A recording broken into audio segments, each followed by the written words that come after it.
Heroine Nivetha Thomas Nani హీరోగా వచ్చిన gentle man సినిమాలో నివేద హీరోయిన్ గా నటించి మంచి గుర్తింపు తెచ్చుకుంది. తెలుగులో ఈమె నటించిన ఫస్ట్ సినిమా ఇది. ఈ మూవీలో నివేద నటనకి కుర్రకారు ఫాలోయింగ్ కూడా పెరిగింది. ఈ మూవీ తర్వాత నివేద తెలుగులో నిన్ను కోరి, బ్రోచేవారెవరు, లవకుశ, బి, వకీల్ సాబ్ అండ్ సాకిని డాకిని వంటి పలు మూవీస్ లో నటించింది. తెలుగు ఇండస్ట్రీకి రాకముందే చైల్డ్ ఆర్టిస్ట్ గా నటించిన నివేద వరుసగా తమిళ అండ్ మలయాళం మూవీస్ లో కూడా నటించింది. అయితే రీసెంట్ గా నివేద థామస్ కి B35 ఇది చిన్ని కథ కాదు సినిమాకి గాను తెలంగాణ ప్రభుత్వం ప్రకటించిన గద్దర్ అవార్డుల్లో ఉత్తమ నటి అవార్డు వచ్చింది. ఈ అవార్డు ఫంక్షన్ కి వచ్చిన నివేద థామస్ ని చూసి నేటిజన్లు షాక్ అవుతున్నారు. నివేద కొంతకాలంగా సినిమాలని ఆచితూచి ఎంచుకుంటూ తక్కువ సినిమాల్లోనే నటిస్తుంది. చాలా బొద్దుగా చీరకట్టులో సింపుల్ లుక్స్ లో అవార్డు ఫంక్షన్ కి వచ్చిన నివేద ఫొటోస్ ఇప్పుడైతే నెట్టింట్లో వైరల్ అవుతున్నాయి. వాటిని మీరు కూడా ఒక లుక్ వేసేయండి. హీరోయిన్స్ అంటే సన్నగా నాజుగ్గా తేజలా ఉంటేనే సినిమా ఆఫర్లు వస్తాయని మెయింటైన్ చేస్తారు. వేద కూడా తను నటించిన కొన్ని మూవీస్ లో సన్నగానే ఉంది.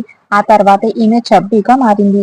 నివేదాన్ని చూసి ఎవర్రా పొద్దుగా ఉంటే అందంగా ఉండరు అన్నది అంటూ నివేదాన్ని తెగ పొగిడేస్తున్నారు నేటిజన్లు. లావుగా అయినప్పటికీ నివేద మాత్రం చాలా అందంగా ఉంది. తెలంగాణ ప్రభుత్వం ప్రకటించిన గద్దర్ అవార్డుల్లో ఉత్తమ నటి అవార్డు నివేద థామస్ కి రాగా, ఉత్తమ నటుడు అవార్డు పుష్ప మూవీకి గాను అల్లు అర్జున్ కి వచ్చింది. మరి నివేద థామస్ లుక్స్ చూసిన తర్వాత మీకేమనిపించిందో కమెంట్ లో మీ అభిప్రాయాన్ని తెలిపి ఈ వీడియోని లైక్ చేసి సెలబ్రిటీస్ కి సంబంధించిన అఫీషియల్ అప్డేట్స్ మిస్ కాకుండా ఉండాలంటే మా ఛానల్ సబ్స్క్రైబ్ చేసుకుని పక్కన ఉన్న బెల్ ఐకాన్ ని యాక్టివేట్ చేసుకోండి.